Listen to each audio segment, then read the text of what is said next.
a outra, Isso. tá? Então, a CID, você tem uma nomenclatura, você tem uma doença, então você tem lá fibromialgia, uma nomenclatura. Mas o que ela pode ter causar? Eu, Flávia, você, né, Ciclano, Maria, você, João, cada um vai ter um problema. E a CIF, ela vai codificar, ela vai classificar cada um conforme a sua necessidade, conforme o que demonstra o seu problema de saúde. Só que avaliar num contexto geral, né? Até pelo nome, né, Flávio?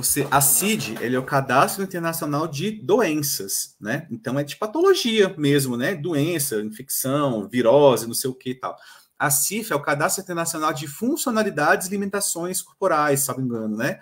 Então você vê que até pelo próprio nome da CIF, ele já tem uma diferenciação. Ele fala assim, como é que consegue a CIF e tal? Ela é uma metodologia de avaliação, né? Então, a CIF ela é uma metodologia. O ideal, então, é que os órgãos, né, eles aplicassem isso, né? Que não precisasse de lei para isso. A gente acaba que, salvo engano, eu não lembro de nenhuma lei especificamente que obrigue, por exemplo, uma avaliação usando o CIF, por exemplo, sinceramente. Agora, de cabeça, confesso que eu não lembro. Falam muito da avaliação biopsicossocial, que acaba se misturando um pouquinho com o CIF ali, né? Você faz essa avaliação multidisciplinar da pessoa e tal, né? Então, o CIF não é uma coisa especificamente, mas é, de fato, uma metodologia, né? Ela é uma ferramenta que o ideal seria ela ser utilizada, porque ela é da OMS, né? Ela cumprimenta a CID. Seria o ideal, como o senhor falou, mas ainda a gente não tem esse uso. E a gente precisa o quê?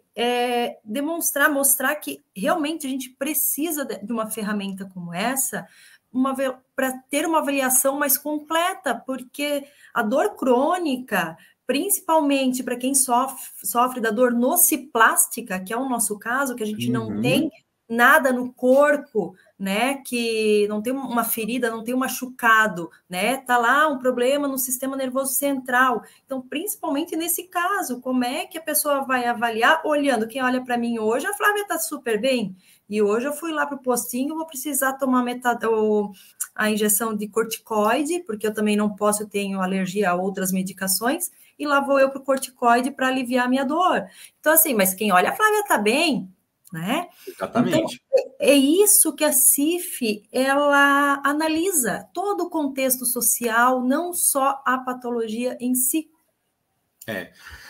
Olha só, tem uma pergunta aqui que a Cláudia fez sobre a questão da carteirinha do Detran. A carteirinha do Detran, ela te dá direito ali, a depender do estado, um desconto ou isenção de PVA do carro e também da vaga especial, né? Aí você tem a carteirinha Detran, você vai ter a carteirinha e vai ter a identificação do carro, né? E aí, né, tem a limitação, né? Tem que ser o condutor, tem que ser a pessoa que tem a carteirinha, o carro tem que estar identificado, então, assim, no final das contas é a vaga e, eventualmente, ali um desconto, alguma coisinha de PVA, né? O problema, pessoal, dessas questões relacionadas a esses direitos, assim, é que muitos acabam sendo muito, assim, relacionados a essas questões muito, assim, de acesso, né? Então, fila preferencial, um atendimento preferencial, tal. Então, assim, por exemplo, a carteirinha do Detran não dá direito, por exemplo, à compra com isenção do IPI, né, e tal. É um outro tipo de avaliação, é um outro tipo, até porque é com a fazenda do Estado e a fazenda federal, então, né, são cada coisa com a sua, como eu falei, né, com o seu procedimento, o seu protocolo muito específico. Deixa eu ver aqui, o laudo, tem muita dificuldade de ter o laudo. Eu acho bem interessante também, doutor, a gente propor, então, de repente, uma live para explicar para o pessoal sobre CIF, CID, que isso é um tema também que, como está sendo bastante abordado aqui, que o pessoal está perguntando e estão questionando bastante, e já foge um pouco daqui desse assunto de hoje, quem sabe a gente propõe, né, uma próxima live explicando isso por si só. A isenção de imposto do carro e essas carteirinhas e tal, né? Elas por si só já dão uma live, né? Sobre o laudo, acho que é interessante a gente poder falar um pouquinho, Flávio, que não estava muito no programado e já está bem adiantado da hora, mas vamos aproveitar que tem muita gente que a gente comenta muito rapidamente aqui. O laudo, pessoal, o ideal era que o laudo ele tivesse, de fato, uma validade indefinida, né? Porque não é uma doença que tem cura, né? É uma situação que você vai estar para sempre ali. Hoje, o máximo que você tem é 1 grau ali, né? Hoje você está um pouco melhor, outro dia você está um pouco pior, e você tem essas variações, mas a cura, efetivamente, infelizmente, não existe, né? Mas isso é um avanço que ainda está caminhando, né? Então, por exemplo, o pessoal do grupo do autismo, por exemplo.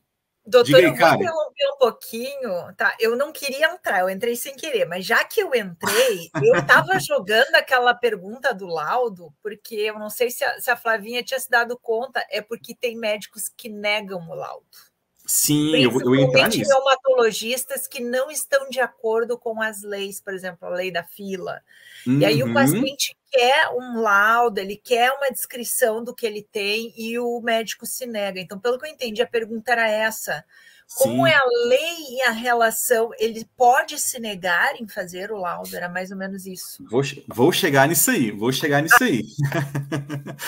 Pois é, porque essa questão do laudo, ela realmente é muito polêmica, né? Então é isso. O laudo, infelizmente, ele não deveria ter a validade, né? Por exemplo, como eu estava falando aqui, né? O pessoal do autismo conseguiu esse prazo indeterminado do laudo agora muito recentemente, depois de muita luta, depois de uma mobilização muito grande e tal. Então são avanços que vai acontecendo. Que nem perguntaram aqui, se a doença não tem cura, por que validade? Essa é a pergunta, né? Mas são avanços que a gente vai conseguindo fazer. Em relação ao laudo, pessoal, aí uma coisa é a teoria, outra coisa é a prática, né? Porque eu gosto sempre de falar, assim, bem da coisa da realidade, porque não ficar falando só o que está no texto e na academia, né? Na teoria, o médico ele é obrigado a dar laudo e relatório. Ainda mais o médico que te atende, que conhece seu caso e tal, ele tem uma obrigação, inclusive ética, de fazer isso. Mas na prática, aí entra a prática e a realidade, né? Você vai pedir para o seu médico lá e ele se nega a fazer, fica inventando todo tipo de justificativa e tal. Você vai fazer o quê? Você vai agredir o médico? Não. Né? O que você pode fazer? Você pode fazer uma reclamação junto ao CRM, se for um hospital público, fazer uma ouvidoria, você pode tomar ali algumas medidas, né? Mas aí qual que é o problema? Quando você começa a tomar suas medidas, a relação médico-paciente já se deteriora completamente, entendeu? Então é muito delicado quando acontece essa situação do médico se negar a fazer um laudo, porque você não tem uma resposta fácil. Isso eu estou falando, pessoal, bem assim, ó, realidade, né? Saindo da teoria. Porque é isso, você vai bater de frente com o médico para te dar um laudo, aí já deteriorou essa relação médico-paciente, o cara não vai fazer, se fizer, pode fazer de má vontade, até de uma forma que vai te prejudicar. Então é muito complicado. Então, qual que é a minha orientação quando acontece isso? Não é a melhor orientação, pessoal, mas é o que dá para a gente fazer na vida real. Agora, você é SUS dependente, né? Você não tem um plano de saúde, você não consegue ser atendido pelo médico particular.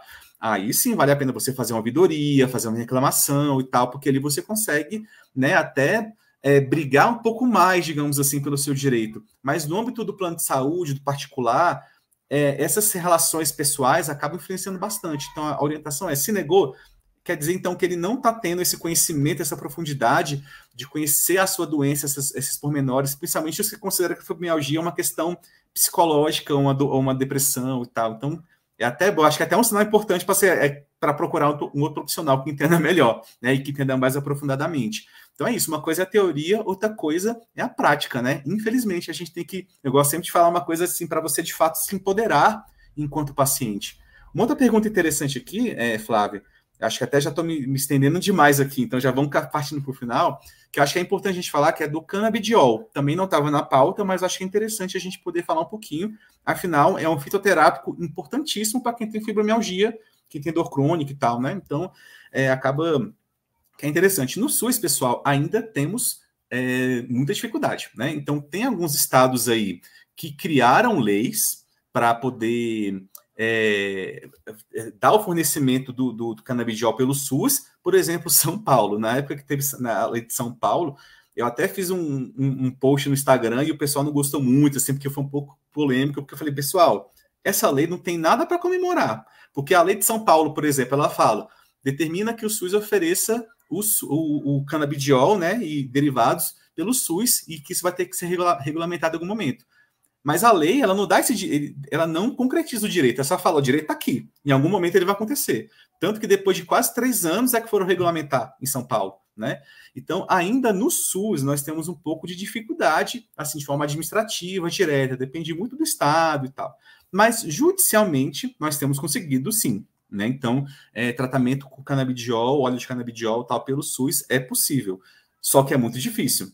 Pelo plano de saúde, é muito mais acessível, tanto de forma administrativa, seja direto com o plano, seja uma reclamação do INSS, ou seja judicial, é muito mais possível e muito mais acessível do que contra o SUS, né? Então, ainda, em relação ao canabidiol, ainda também é uma coisa que está muito insidiosa ainda no Brasil, infelizmente, né? A polêmica ainda é grande, tem muitos grandes nomes e instituições que ainda são um pouco contra o canabidiol, né? Então, a gente ainda está avançando um pouquinho aí. É um assunto ainda também que daria outra live, né? Porque é bem um assunto polêmico, que tem bastante coisa aí para falar. E, gente, eu estou vendo que tem muitas perguntas ainda, estou perguntando também de jurisprudência, de aposentadoria para servidor público. O servidor a gente sabe que é até mais fácil, né, doutor? O servidor está muito mais abarcado por lei do que o seletista, infelizmente. Isso. E aí é questão de correr atrás e sempre tem essa questão dessa avaliação de saber como que está o paciente, qual é a situação, que não é simples assim só ter fibromialgia e vai conseguir, né? Não, infelizmente não. Posso fazer só um comentáriozinho rápido sobre o laudo, que acho que seria interessante, aproveitando que está tendo, deixa eu ver quantas pessoas tem aqui, ó, 240 pessoas, né? Muita gente. Parabéns se vocês não fibram aí pelo, pelo sucesso da live. A questão do laudo, que eu acho importante, é o seguinte: vocês, enquanto pacientes, entenderem o que é um bom laudo. Eu acho que é interessante também a gente poder falar isso aqui. Por quê? Isso ajuda a vocês a alcançarem os seus direitos, né? Então, tem lá a lei e tal, mas um laudo bem feito também é o coração de tudo, seja um processo judicial, seja um processo administrativo. Então, o que é importante de você ter no laudo?